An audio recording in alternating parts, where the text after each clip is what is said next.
जाने क्यों एक ख्याल सा आ गया, मैं नहीं हूंगा तो क्या कमी होगी।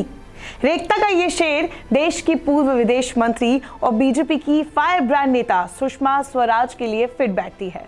आज जब इंडियन करेंसी का वैल्यू घटता जा रहा है तो सोशल मीडिया पर सुषमा स्वराज के उस दमदार भाषण को याद किया जा रहा है जिसमें उन्होंने कहा था, रुपया केवल एक करेंसी नहीं, रुपया केवल एक कागज का टुकड़ा नहीं होता, रुपया केवल एक करेंसी नहीं होती, इस करेंसी के साथ देश की प्रतिष्ठा जुड़ी हुई होती है और जैसे जैसे करेंसी गिरती है तैसे तैसे देश की प्रतिष्ठा गिरती है। आज सुषमा स्वराज की पुण्यतिथि है। 2019 में सुषमा स्वराज भले ही देश को अलविदा कह गई, लेकिन उन्हें हमेशा याद किया जाता रहेगा।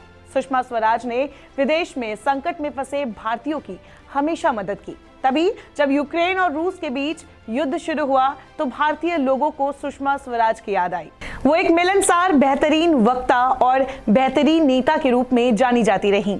इसी खासियत की वजह से उन्हें सत्ता पक्ष और विपक्ष के सभी नेता पसंद करते थे। लेकिन क्या आपको पता है, उन्हें वॉशिंगटन पोस्ट ने सुपर मॉम ऑफ इंडिया की उपाधि दी थी। तो आखिरकार इसके पीछे की वजह क्या है? दरअसल उन्होंने विदेश मंत्री के रूप में अपने 5 साल के कार्यकाल के दौरान 186 देशों में फंसे 90,000 से अधिक भारतीयों की मदद की थी। इसी वजह से वॉशिंगटन पोस्ट ने उन्हें सुपर मॉम ऑफ इंडिया नाम दिया था।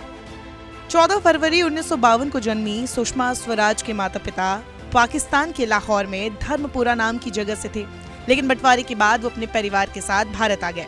सुषमा ने वकालत की पढ़ाई की, जिसके बाद वो सुप्रीम कोर्ट में वकील भी रहीं। सुषमा स्वराज की शादी कौशल स्वराज से हुई, जो सुप्रीम कोर्ट के एक सीनियर एडवोकेट थे। दोनों ही एक साथ काम करते थे और इसी बीच दोनों को एक दूसरे से प्यार हो गया था। कौशल स्वराज 1990 से 1993 तक मिजोरम के राज्यपाल भी रहे। कौशल 1998 से 2004 तक संसद सदस्य भी थे।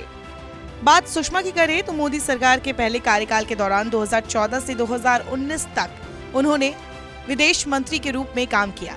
उन्हें पद्म विभूषण से सम्मानित किया गया। उन्होंने ऐसे कामों को भी कर दिखाया जिसे असंभव समझा जाता था। जैसे सुषमा स्वराज की वजह से 15 साल पहले सरहद पार कर पाकिस्तान पहुंची गीता को वापस भारत लाया गया। स्वराज की जिंदगी से जुड़ी कई दिलचस्प बातें हैं। सुषमा स्वराज अपने गृह क्षेत्र में कभी लोकसभा चुनाव नहीं जीत पाई। सुषमा स्वराज का राजनीतिक जीवन अखिल भारतीय विद्यार्थी परिषद से शुरू हुआ। सुषमा स्वराज की शादी 13 जुलाई 1975 को हुई थी। वो 25 साल की कम उम्र में हरियाणा की कैबिनेट मंत्री बनी। 13 अक्टूबर 1998 को वो दिल्ली की 5वीं और पहली महिला मुख्यमंत्री बनी। उन्हें 7 बार संसद और 3 बार विधान परिषद का सदस्य चुना गया। सूडान, लीबिया में गृह युद्ध के दौरान भारतीयों को बाहर निकाला। इराक से 46 भारतीय नर्सों की वतन वापसी में स्वराज की अहम भूमिका थी। प्रखर वक्ता, मिलनसार, हंसमुख और तेज तर्रार नेता के तौर पर पहचान बनाने वाली सुषमा स्वराज का मध्य प्रदेश से भी खास नाता रहा। यहाँ से वो 2 बार लोकसभा सदस्य निर्वाचित हुई, जबकि 1 बार राज्यसभा पहुंची। उन्हें यहाँ के लोग दीदी और ताई कहकर बुलाते थे। वो 2008 से मध्य प्रदेश के भोपाल में रहने लगी थी।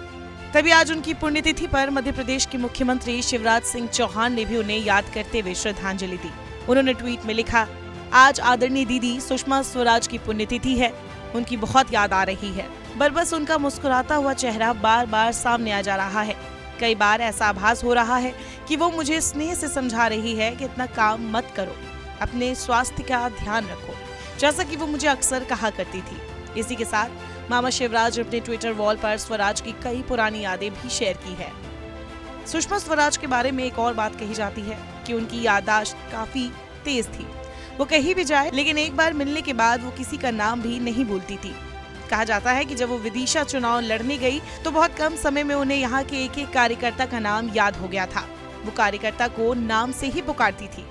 साल 2015 की बात है, जब युद्धग्रस्त यमन में विद्रोहियों और यमन सरकार के बीच जंग छिड़ी तो वहाँ काम कर रहे हजारों भारतीय इस जंग के बीच में फंस गए। जंग लगातार बढ़ती जा रही थी और सऊदी अरब की सेना लगातार यमन में बम गिरा रही थी। इसी बीच यमन में फंसे भारतीयों ने विदेश मंत्री सुषमा स्वराज से मदद की गुहार लगाई। भारत के लोगों को निकालने के लिए प्रधानमंत्री नरेंद्र मोदी ने सऊदी अरब के प्रिंस से बात की।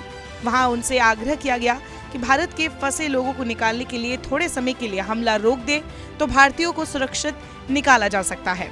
प्रधानमंत्री मोदी के साथ अच्छे संबंधों के चलते सऊदी शाह एक हफ्ते तक सुबह 9 से 11 बजे के बीच बमबारी रोकने पर राजी हो गए। इसके बाद भारत सरकार ने वायुसेना के जरिए यमन में ऑपरेशन राहत चलाकर इस अभियान में न सिर्फ 4,640 देशवासियों को वहां से सुरक्षित बाहर निकाला, बल्कि 2,000 के लगभग 48 दूसरे देशों के लोगों को भी सुरक्षित बाहर निकाला। इस ऑपरेशन में विदेश मंत्री सुषमा स्वराज की अहम भूमिका रही थी। इन्हीं कारणों की वजह से सुषमा स्वराज हमेशा हमेशा के लिए लोगों के दिलों में रहेंगी।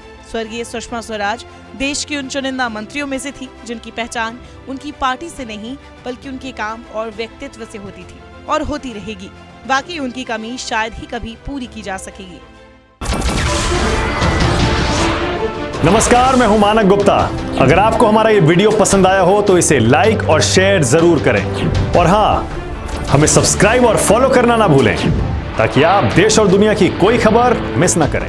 तो जुड़े रहिए हमारे साथ और देखते रहिए न्यूज़ 24।